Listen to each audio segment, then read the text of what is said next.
Disappointed from Friday night. I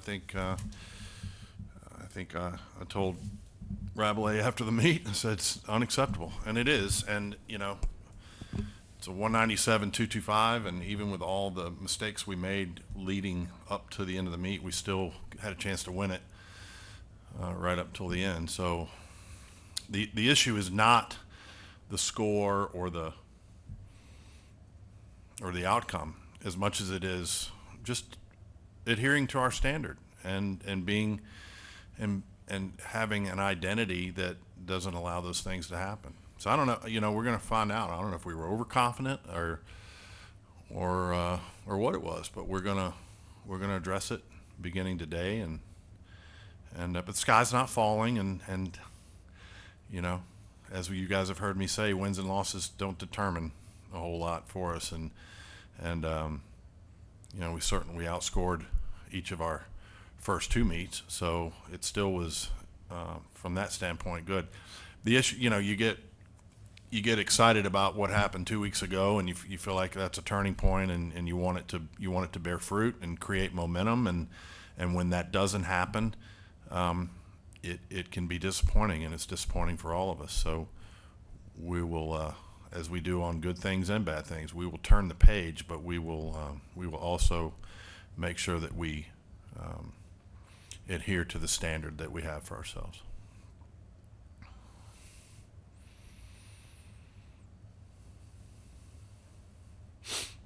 Hey, Coach, you talk about addressing the problem and whatever that might be. How do you go about addressing the problem this week? Well, it's going to start with conversations in our team meeting. We haven't gotten back together since we got back. They needed to rest. We got diverted to New Orleans and didn't get in until 5 a.m. I got home about 5 a.m. Saturday morning. So we gave them off yesterday. Their physical rest is still something we have to make sure that we adhere to. And again, it's not a knee-jerk thing. Like, it's funny. We have this tremendous high and great success here in the PMAC, and then we come off of that and perform at a level that's certainly less than what we intend to perform. But I don't. It's not about their desire. It's not about. It's about a mindset, and it's about, I need to find out, is there some things going on, internally that we need to address, because they were behaving the right way. We warmed up the right way. The conversations were good. The things you were hearing come out of their mouth were indicators of a team that was in a good place. And again, it wasn't a disaster. We didn't count a fall. There was nothing. It was just, it got sloppy after the first event. The first event, we started out really well, strong, in a hostile environment, and got off to a great start there. And then we did not land another thing the rest of the night, except when we had to on beam at the end. And again, we started to show that fighting out of a hole kind of thing we just had dug it too deep on vault and floor, and so again, there's not some categorical change that needs to happen because of one meet. If that's the case, then my goodness, there's a lot of teams in worse shape than us. But we certainly don't need to ignore it. If we're gonna, the idea is to take something from every meet that advances us forward. And if we're going to get excited about the potential of this team when we do things well, then we also have to examine the things when they don't go as well, so that we can grow and become the team that we believe we're capable of becoming. Does Aaliyah need a rest? I don't think so. Aaliyah's had a lot of rest lately, and I don't think that was the case. I don't know that she could articulate for you, but she clearly just didn't have her day. It just wasn't her day, so I don't think it's a physical thing at all. I think she's had a lot of rest because we've been really pulling back, and maybe that in and of itself may be the issue. Maybe maybe she's had too much rest, and maybe we, thought she was better prepared than she was. So we'll talk that through with her. I don't think she needs rest. I think she's chomping at the bit to go again right now, to be honest with you. Do you ever consider, and maybe you've done this in the past, using the away rotation in the inner squad? We do that. We do. The week of everything, we mimic as much as we possibly can of what it's going to be. And then as we get closer to postseason, we'll mix in starting on floor and on beam a few times just so they feel that. There's just no way to totally replicate all of that. I don't think any of that really had anything to do with it. I just think for whatever reason we lost our edge after the first event, and we just could not, just started fighting with ourselves to get we had landings on floor that looked clean, and then all of a sudden 2 steps happen and you go out of bounds, and you're like, where did that come from? Because there was no lack of control. It was a lack of mental sharpness in moments. There were mental breaks that occurred. They didn't look physically unprepared. Well, you look at the season, and you've still got one of only 3 198s in the country. Yeah. In the first month of the season. But do you think, and this maybe goes back to last year, y'all got good at, y'all did a lot of fighting out of holes and fighting back from adversity. Do you think it's like, can that be a mindset you get into, and instead of going out and being aggressive and taking charge and trying to, it's kind of, when you're back to the wall kind of thing. Sometimes that's when people perform best, but you don't want to do that every night. Right, and I think that, Scott, you've touched on something that we talked about with them all fall, dating all the way back to the retreat. Can we maintain some of the attributes that we learned to have when we needed to, but also be a team that when we're healthy and when we have prosperity, can we handle that, and can we be a team that's consistently true to our ideals and to our standards, and that's the challenge. And I knew coming in that would be the challenge, and trying to keep that, and also trying to make sure we got the right lineups in the right place at the right time. And so those are things, again, in Meet 4 that we're still growing and having to address. Is there a silver lining you can kind of take out of it, though, for someone like Connor, who fell earlier in the meet, but then came back and got a 10? There's so many great things. I mean, we're sitting here talking about all the, how horrible it is. It really wasn't that bad. It's bad to lose. I don't like to lose. I've been irritated about it for the last 72 hours or however long it's been since it happened. It's irritating. It's not irritating to lose if you know you lose, you get your butt beat. It's irritating to lose when you don't execute. And so we went from a meet where we executed at an exceptionally high level, and we want that to be our norm, and then we let the edge come off a little bit. But it's not this catastrophe. There's nothing over in this season, and we certainly aren't in some do or die or gloom and doom sort of scenario here. I mean, we went 197, 225, and we're whining about it. So let's be careful how far we go with the negativity. I just know that we have a higher expectation for ourselves, and that's what we're going to judge ourselves by. And we did not meet our own expectations on Friday night. I didn't get to see everything, so I don't know if I'm going to miss something here. But Kaya doing all 4 looked pretty good, I thought. Yeah. How reaffirming was that for y'all? It's great. It's great that Kaya's seems to be in a really good place. Her vault was a little off, but for the most part, she looked dialed in on pretty much everything. And you know what? For some reason, historically, Missouri's given us trouble. If you go back and look at it, I can't explain it. And there's other teams that would say the same thing. It's an interesting environment. It's not an excuse, because we need to be able to, it doesn't matter whether you put us on the schoolyard playground, we need to be able to perform. But it's just, I think Kaya probably did, she was one of the bright spots for sure. And certainly Connor getting the 10 on beam, that beam set has settled her down on that event, and she's continued to grow. She made a big, aggressive mistake on bars, and I immediately told her that was okay.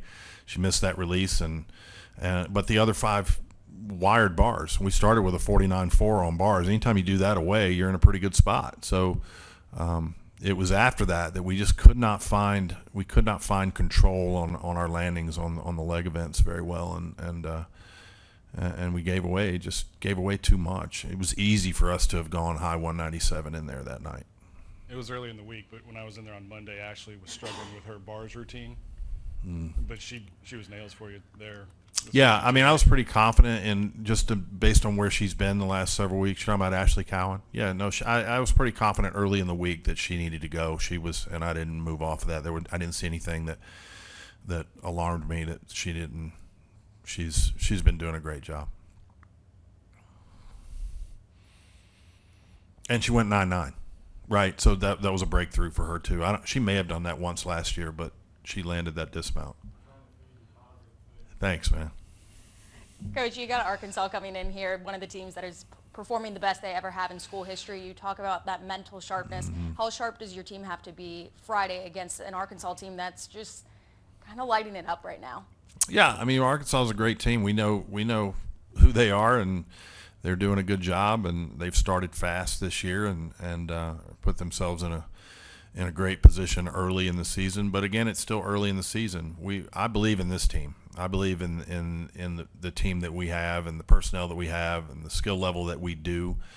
I'm just going to continue to make sure they understand that that's not the whole puzzle. You can start feeling yourself a little bit because you think you're going to be great, and things can bite you in the rear end, and that's maybe part of what got on us Friday. But I'm confident in this team. I know it's going to be a great atmosphere in here again Friday night. Ticket sales have been great, and sometimes getting home after you've had a little bit of a misstep can be one of the best things that the doctor can order for you. So we're excited to get in here. It'll be a great atmosphere, great competition. Arkansas is a good team. Everybody in this conference is. There's no easy out in this conference. We can have the same conversation next week when we go to Georgia. We can have it when we come home for Auburn, and on and on and on.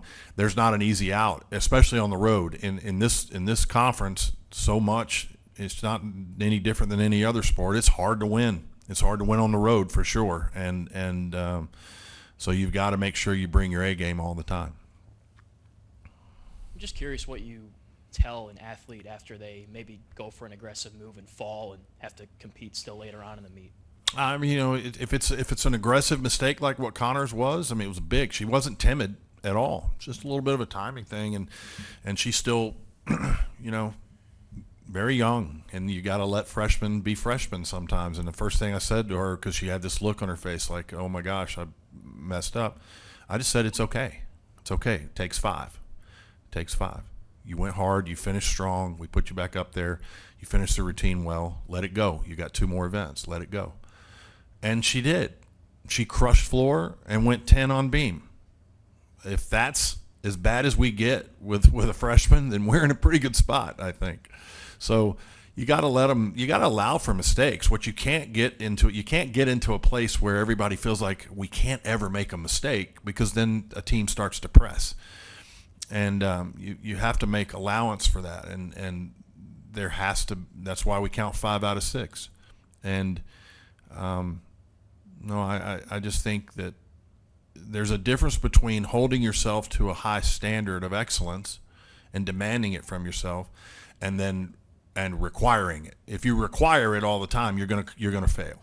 But you demand it, you pursue it, you chase it, and more times than not, it's gonna work out. You ever think about moving Haley? I mean, you guys are so good on vault, so it doesn't really make sense there. But kind of put her in the middle so that she's a stopper if something is kind of. No, a lot of people have brought that up. Her gymnastics is so big, and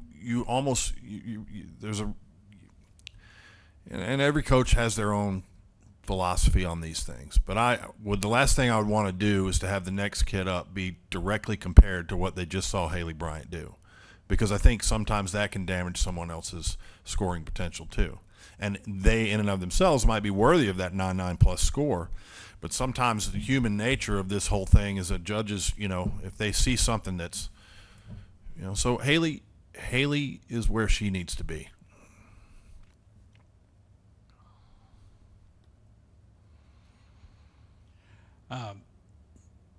Going back to Connor, yeah, we've seen her make some mistakes, but is that a little maybe emblematic of, or symptom of that she's coming off of elite international gymnastics where mistakes are more tolerated? You do all the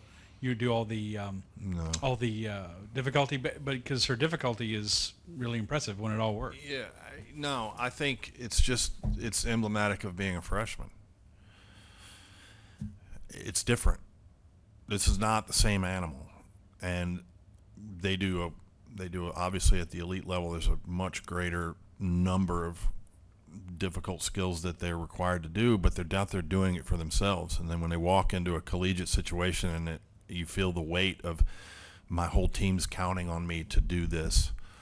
Every gymnast goes through experiencing the difference in that. It's not, I wouldn't say one's greater than the other. I would say that they're just different, and you make allowance. Look, they're not robots, and if this stuff was easy, everybody'd be doing it, right? Aaliyah Finnegan's one of our best kids. We're not asking that question about her. She's because we know over time what we've seen Aaliyah do, and more times than not, that Aaliyah Finnegan is gonna be fantastic when she goes out there. It's the same thing with Connor. Connor's a freshman, and she made one mistake and then knocked it out of the park on the next two. To me, that's a whole lot more important than the first mistake she made. Yeah, Connor's upside is limitless. When we're in here with the basketball coaches, a lot of times, they'll talk about kind of protecting home court and going on the road and stealing one or two. Is it similar in gym? Do you feel like that? I think it's become that way a little bit because our rules are such that doesn't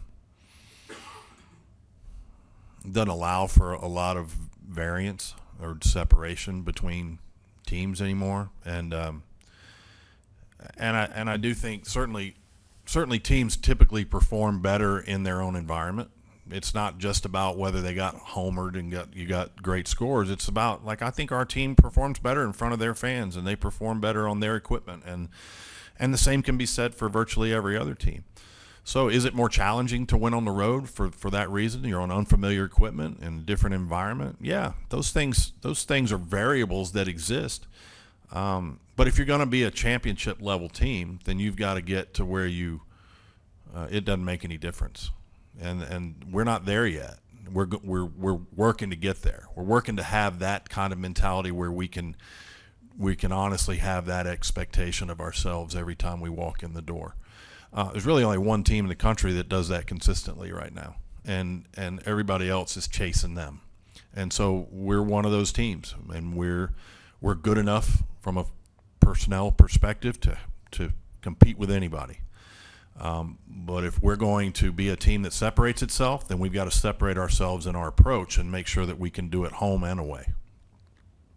Any additional gymnasts going in the lineup this week? Anything new? Well, we do have the option because we're on the streaming. We'll probably do some exhibitions, which is nice because we'll be able to get some people some experience that haven't gotten in. I'm hopeful that Amari Drayton can do bars in an exhibition spot this weekend. Potentially Liv gets in on bars again. It's too early to tell what the lineup's going to be. We got 3 or 4 kids walking around with the flu right now. So between now and Thursday, hopefully that doesn't, change or move. But I've learned the last couple of years that you got to be patient. You can't get too far ahead of yourself in your thought process. The beauty of this team is, though, from a physical standpoint, we have some flexibility, and it shouldn't put us behind the 8 ball too much if we have to make adjustments. We'll wrap up with Scott. Savannah Schoenherr, I hope I'm saying her last name right. Schoenherr, yeah. Schoenherr. You had a lot of gymnasts, but Yeah. you decided to take her on. Was she one of the ones who came? Did you have any scholarship money left by that point? Right now? No, when she came. Yeah, Sav, you're asking me if she's on money? Yeah. Sav's here on her own. Sav was a grad transfer that wanted to be here, and Sav's here on her own. Yeah, and obviously she had a couple of wobbles early on, but 3 9+ scores in her last 2 meets. She's been really excellent She's for been you. a huge bright spot. What made you say, okay, you can come, and what did you think she could add to the team? Obviously, a lot of experience. Yeah, I mean, I've known her a long time. She knows she's friends with Elena and knew Sammy Durante very well, and obviously we'd seen her perform at a high level at another school, and she's an All-American, and all accounts from people that knew her was that she was just a great kid and would fit in. So it really kind of was a no-brainer once she reached out to us that if we could get her here. She had options. She could have gone to UCLA. She could have gone to Utah. She could have gone. I don't know. There were several other schools that were really hoping to get her to come in as a transfer, and we're very fortunate that we got her. And she's been a tremendous addition. She fits right in with our culture of our team. You see that she's kind of rounded into form. In the last couple of meets, she's really taken hold of that role that she's playing on 2 events, and hopefully we can see her do some other events before the season's out, because she looks good on other events as well. So Sav's been a huge plus, and somebody that everybody's been really pleased to have.